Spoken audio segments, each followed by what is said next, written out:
So we're going to take a look at how we can continue to stylize the content of our websites with CSS styles.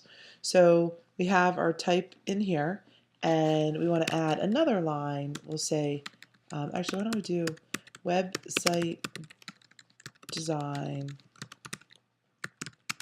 by 2329 web design. Okay, now what we want to do, sometimes when we have a line like this at the very bottom, we think of visual hierarchy with a website, and we want this to not have as much visual weight. So our first inclination would be to select this and then come in and change our font. We'll say to 9. Now, what Dreamweaver does, Dreamweaver gives us best practices on how to go about doing this. It's going to give us a new rule, and this is great because when we have a new rule, what we can do is we can take that rule and apply it to the other parts of our site. So when we come to this page, new CSS rule, we want to actually choose a class, which can apply to any HTML element.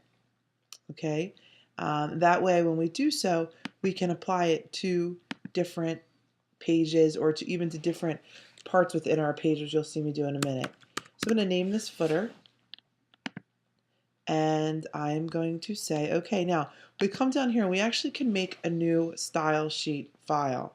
And that's great because then we can apply this style sheet to all of our other pages, but we're not going to do that right now. We'll do that in a couple of, I'll do a couple of videos away from here. We'll hit OK. And here we can see this. Now, let's say that I wanted to add another line. I wanted to say, I'll come up to here, copy, right. Now let's take a look at a copyright symbol. We can come into Insert, HTML. In special characters, we'll find that copyright symbol, and we can finish typing whatever it is that we're going to type. Now we want this one to have the same visual priority as website design, that line we have down here. So what we want to do is we want to highlight that, and then we want to come into our properties panel with CSS selected. We want to come and we want to apply footer. Okay, so you could see that this footer rule, we could load that footer rule directly from our properties panel. Again, we can access our footer rule right here also.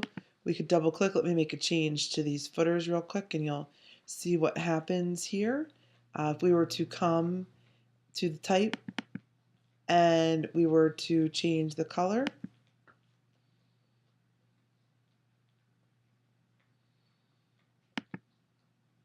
we hit apply, we can see both of these sets of color changed.